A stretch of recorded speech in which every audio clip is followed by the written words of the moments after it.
Allô, je vais vous présenter aujourd'hui la pierre de sélénite. C'est la pierre avec laquelle je suis tombée en amour en premier. Elle a différentes formes. Elle peut se retrouver sous forme de tour, comme ça. C'est une pierre qui est très friable, donc on ne conseille pas de la passer sous l'eau. De toute façon, on n'a pas besoin de la nettoyer avec de l'eau, puisqu'elle se purifie par elle-même. Donc ici, j'ai un bâtonnet.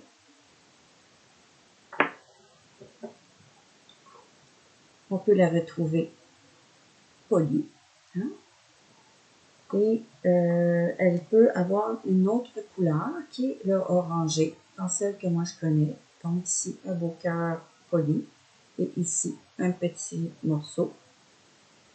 Et l'autre forme qu'elle prend, c'est la rose des sables, qui est également constituée de sélénite.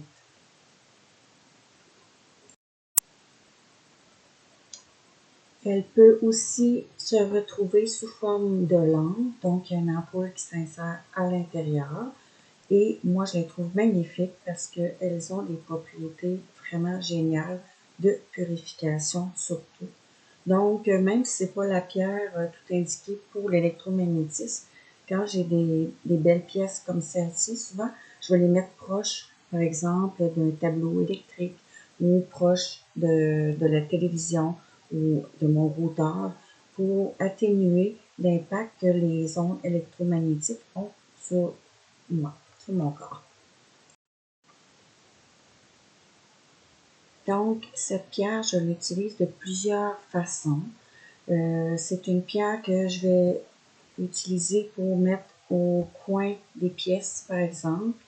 Il y en a qui savent qu'on peut mettre du sel, mais moi, je préfère mettre la pierre de sélénite. Donc, je peux en mettre une par coin aussi. Donc, surtout quand c'est un espace où je reçois des gens, par exemple, comme ma salle de soins, c'est super important que l'énergie soit toujours bonne puis très pure le plus possible.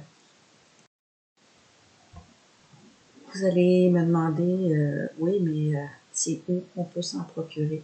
Ben, dans la plupart des boutiques qui vendent des pierres, des boutiques ésotériques, des boutiques du genre, vous allez l'en retrouver, puis ils sont quand même plutôt bon marché et accessibles pour nos budgets, simplement.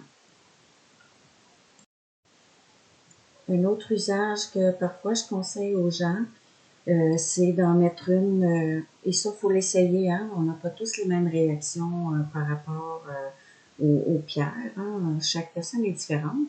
Donc, moi, ce que j'aime conseiller, c'est qu'on en mette une sous la tête d'oreiller, sous notre oreiller.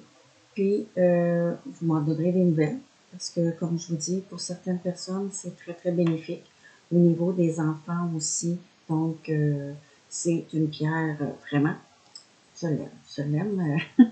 Donc, moi, j'en ai partout dans la maison, comme vous avez pu le voir. Donc, amusez-vous, hein, expérimentez, puis vérifiez si la sélénite vous parle, tout simplement.